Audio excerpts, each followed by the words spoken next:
गणपती बाप्पाला घेऊन भैयासाहेब पाटील जनतेत म्हणे गणराया आले भेटीला। भैयासाहेब पाटील यांचा अनोख्या पद्धतीनं जनतेशी संवाद। मेहकर मतदारसंघातील इच्छुक उमेदवार भैयासाहेब पाटील यांनी गणराया आले आपल्या दारी हा उपक्रम राबवून मतदारांच्या भेटीगाठी घेतल्या।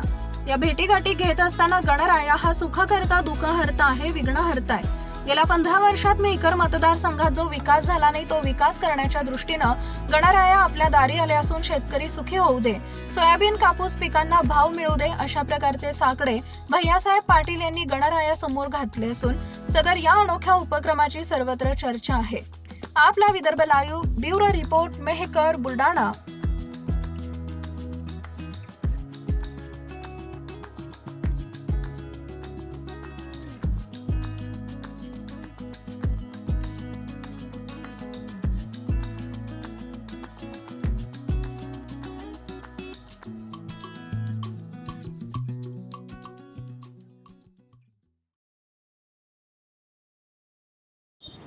साक्षात महाराष्ट्रामध्ये आणि देशामध्ये साक्षात गणराया आपल्या दारी आलेले आहेत आणि या गणराया हा सुखहर्ता दुःखहर्ता म्हटलं जातं।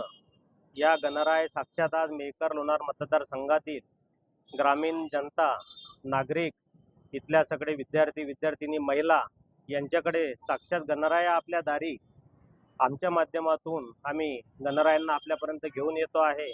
या मतदारसंघातील ज्या समस्या आहेत, ज्या अडचणी आहेत, जो विकास या 15 वर्षामध्ये झाला नाही त्या विकासाच्या संदर्भामध्ये ज्या अडचणी आहेत, त्या शेतकऱ्यांच्या अडचणी आहे। कर्जमाफी अजून पहिली कर्जमाफी झाली नाही, पहिल्या कर्जमाफीत अपात्र केल्या गेले, दुसऱ्या कर्जमाफीमध्ये अपात्र केल्या गेले। असे जे अपात्र असलेले शेतकरी आहे, या शेतकऱ्यांना या सरकारने त्यांना पात्र करून त्यांची कर्जमाफी त्वरित देणे आवश्यक आहे। पीक विमा जो प्रलंबित आहे त्यासाठी शेतकऱ्यांचे पोरं उपोषणाला बसून राहिले, चक्काजाम करतायत, आंदोलनं करतायत। विद्यार्थ्यांच्या सोयी सवलतीसाठी इथले बसस्टँड आहे, ज्या बसस्टँड अजूनही याची इमारत पूर्ण नाही, इथं निवारा नाही, यासाठी या सगळ्या समस्या सोडवण्यासाठी आम्ही साक्षात गणरायांना साकडं घालणार आहे।